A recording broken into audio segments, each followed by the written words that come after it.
योई चैन अपनी सहेलियों को बताती है कि वो समर फेस्टिवल में जा रही है।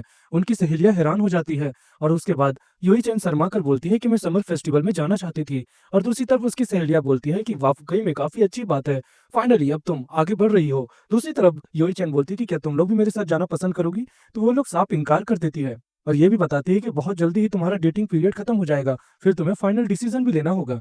इचिमुरा का दोस्त बोलता है कि तुम बताओ कि तुम क्या करने वाले हो, वैसे भी तुम्हारा डेटिंग पीरियड अब जाने वाला है, तो तुमने कोई फैसला लिया है। तभी वहां पर उसका दूसरा दोस्त सेंतारो आता है और बोलता है कि सच कहूँ तो आजकल मैंने देखा प्रिंस काफी ज्यादा ही क्यूट लग रही है। हो सकता है कोई और लड़का भी उसे लाइन मार रहा हो और तुम्हें कोई सीरियस एक्शन लेना होगा, नहीं तो फिर वो चली जाएगी। मैं मजाक कर रहा था। और दूसरी तरफ रिचिमुरा भी हंसता है और बोलता है अच्छा मजाक करते हो। फिर हम देखते हैं इचिमुरा सेंतारो की फील्डिंग सेट कर देता है और बोलता है कि आइंदा से कभी ऐसा मजाक मत करना। योई चैन के डैड बोलते हैं कि योई और ओजी तुम दोनों खाना खा लो, क्योंकि मैं बाहर जा रहा हूँ, मुझे कुछ सामान भी लाने होंगे। वो लोग उनकी बातें मानते हैं और खाना खाने लगते हैं। ओजी बोलता है कि योई चैन आज का खाना काफी ज्यादा ही अच्छा है। ओजी ये भी बोलता है कि योई चैन ये कौन सा ड्रिंक है जो तुम पी रही हो। तभी योई चैन बोलती है कि ये लस्सी है जो कि इंडिया में बनाई गई होती है। ओजी बोलता है अरे लस्सी, वो तो यहाँ पर नहीं मिलती है। और दूसरी तरफ ओजी ये भी बोलता है योई चैन क्या तुम्हें लस्सी जैसी मीठी चीजें ही पसंद आती है। योई चैन बोलती है नहीं ऐसी बात नहीं है। योई चैन ओजी से बोलती है कि तुम्हें लगता है कि युकाता लड़कों को अच्छा लगता है। असल में मेरी एक दोस्त है जो कि युकाता पहनना चाहती है क्योंकि उसके बॉयफ्रेंड ने ये बोला था, लेकिन वो कंफ्यूज है क्योंकि वो काफी लड़कों की तरह दिखती है, इसीलिए। तभी दूसरी तरफ ओजी बोलता है कि ये मैटर नहीं करता है कि वो किस तरह दिखती है, अगर हम जैसे लड़कों को लड़की प्यार करे और उनके मन का एक काम करे तो वो चीजें ही हमें काफी अच्छी लगती है। हालांकि उनकी क्यूटनेस उनके कपड़ों में नहीं, उनके कैरेक्टर में डिपेंड होती है। योई चैन शर्मा कर उसका धन्यवाद करती है और दूसरी तरफ हम देखते हैं ओजी भी शर्मा रहा होता है। फिर वो बोलता है योई चैन क्या तुम किसी के साथ इस बार समर फेस्टिवल में जा रही हो। दूसरी तरफ योई चैन काफी ज्यादा शॉक्ड हो जाती है। तभी हम देखते हैं योई चैन के डैड आते हैं और ओजी खड़ा हो जाता है। योई चैन के डैड बोलते हैं खाना कैसा था, तो ओजी बोलता है कि काफी अच्छा खाना था। योई चैन के डैड बोलते हैं कि कुछ कस्टमर्स यहाँ पर आए हैं। हम देखते हैं इचिमुरा और उसके दोस्त रहते हैं। योई चैन बोलती है कि तुम यहाँ पर क्यों आए हो। तभी इचिमुरा बोलता है कि सेंतारो करी खाने की जिद कर रहा था, इसीलिए हम यहाँ पर आए हैं। उसके बाद वो ओजी को देखता है और उसके पास जाकर बोलता है कि मैंने कभी ये नोटिस नहीं किया कि यहाँ पर एक हैंडसम लड़का भी काम करता है। तो योई चैन बोलती है कि उसे परेशान करना बंद करो, वो यहाँ पर पार्ट टाइम काम करता है। इचिमुरा को पुरानी बातें याद आती है जो सेंतारो ने उससे कही थी और वो सतर्क हो जाता है। हम देखते हैं इचिमुरा बार बार योई चैन को ही देख रहा होता है। योई चैन बोलती है कि ऐसे क्यों देख रहे हो। तभी इचिमुरा बोलता है कि आज तुम काफी ज्यादा खूबसूरत लग रही हो। हम देखते हैं ये बातें सुनकर योई चैन शर्मा जाती है और बोलती है कि ये कैसी बातें कर रहा है। योई चैन उनका टेबल तैयार कर रही होती है। तभी तुरंत ही ओजी बोलता है कि योई चैन तुम्हारे कान में कुछ लगा है, और उसके बाद वो कान से कुछ निकालता है, यानी कि कान के बगल में छूकर, और उसके बाद हमें पता चलता है कि ये तो वही लस्सी है। हम देखते हैं ये बातें नोटिस कर लेता है इचिमुरा और उसके बाद वो जानबूझकर गिलास गिरा देता है और बोलता है मुझे माफ कीजिएगा। ओजी के डैड बोलते हैं चिंता मत करो, योई चैन इसे साफ कर देगी। योई चैन बोलती है क्या तुम ठीक हो। तभी इचिमुरा बोलता है हाँ कुछ भी नहीं हुआ, बस मेरा हाथ स्लिप हो गया था। खाना खाने के बाद इचिमुरा योई से बातें करता है और बोलता है कि मैंने जब आया था तो देखा कि तुम दोनों काफी क्लोज में खाना खा रहे थे, आखिर तुम लोग क्या बातें कर रहे थे, क्या मैं ये जान सकता हूँ।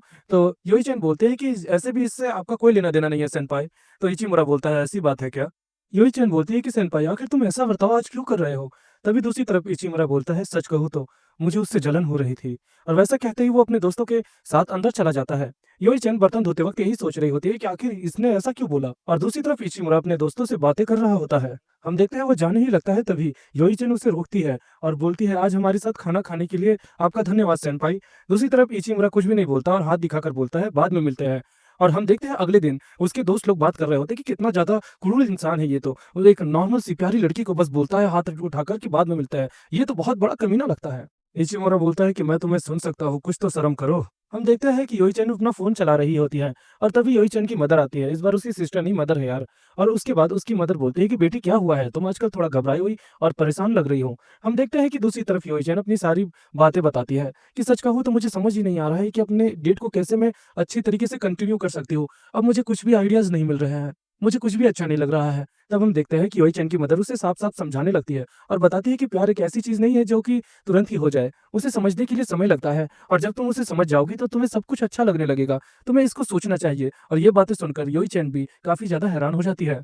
अगले दिन वो स्कूल में रहती है और वहां पर कुकिंग हो रही होती है, जिसमें वो एक प्यारा सा कपकेक बनाती है जो कि वो इचिमुरा को देगी, और उसी को ढूंढने के लिए वो जा रही होती है। हालांकि इससे इचिमुरा कहीं नहीं मिलता, तो वो कुछ स्टूडेंट से भी पूछती है कि इचिमुरा कहाँ मिलेगा, क्योंकि कम्युनिटी के हिसाब से मुझे कुछ काम मिला है उससे। हालांकि वो बहाना बना रही है, लेकिन सब लोग बोलते हैं कि स्टाफ रूम के बाद वो टहलने के लिए जाता है, तो तुम्हें टेरिस पे जाना चाहिए। वो छत ऊपर भी चेक करती है लेकिन उसे इचिमुरा नहीं मिलता। फिर वो देखती है कि इचिमुरा वहीं पर आ रहा है, तब वो शर्माकर कुछ बोलने वाली होती है लेकिन शांत हो जाती है और घबराहट के कारण उसका पैर फिसल जाता है, वो सीढ़ियों से गिरने ही वाली होती है। तभी इचिमुरा उसे कैच कर लेता है और बोलता है, तुम्हें चोट तो नहीं लगी? तो वो बोलती है, नहीं मैं ठीक हूँ। इचिमुरा के दोस्त बुला रहे होते हैं तो इचिमुरा जा रहा होता है, लेकिन योई-चैन उसे रोकती है और बोलती है कि क्या आज हम साथ में घर चले? तभी इचिमुरा हैरान होकर उसे देखता है और बोलता है, मुझे अब 1 सेकंड दो। वो अपने दोस्तों को बोलता है कि तुम लोग जाओ, मुझे आज कुछ काम है। और उसके बाद वो योई-चैन के आगे आ रहा होता है और बोलता है कि चलो घर चलते हैं। और वो लोग बातें करते हुए साथ ही में घर जा रहे होते हैं। तभी ओजी योई को कॉल करता है और बोलता है, योई-चैन आज मेरी ट्रेन लेट है, तो क्या तुम मैनेजर को बता दोगी कि मुझे आने में लेट लगेगी? तो योई-चैन बोलती है, ठीक है मैं बता दूंगी। इचिमुरा बोलता है, तो तुमने नंबर भी एक्सचेंज कर लिया है? तभी दूसरी तरफ योई-चैन बोलती है कि हम दोनों साथ में काम करते हैं, इसीलिए हमें नंबर एक्सचेंज करना पड़ा। तभी हम देखते हैं इचिमुरा बोलता है कि मुझे उस प्रिंस से नफरत है, मिस्टर हैंडसम से। मैं उसका चेहरा भी देखना नहीं चाहता हूँ और जब वो तुमसे कॉल करके बातें करता है तो मुझे गुस्सा दिलाता है। दूसरी तरफ योई-चैन बोलती है कि तुम गलत समझ रहे हो, ऐसा नहीं है जैसा तुम समझ रहे हो। तब इचिमुरा बोलता है, तब मुझे लगता है कि सब ठीक है तब। योई-चैन बोलती है कि सेंपाई कल तुमने दोबारा से ऐसा ही किया था, आखिर तुम बार-बार उससे जलन क्यों खाते हो? हम देखते हैं तुरंत ही इचिमुरा उस पर चिल्ला के बोलता है कि मुझे इन सब चीज़ों की आदत नहीं है और मुझे वो पसंद नहीं है। और ये बातें सुनकर योई-चैन काफ़ी ज़्यादा ही शॉक्ड हो जाती है और थोड़ी-सी डर जाती है। इचिमुरा बोलता है, मुझे माफ़ करना, और वैसा कहते ही वो अपने घर की ओर निकल जाता है। और इसी के साथ दोस्तों हमारा एपिसोड 6 भी खत्म होता है।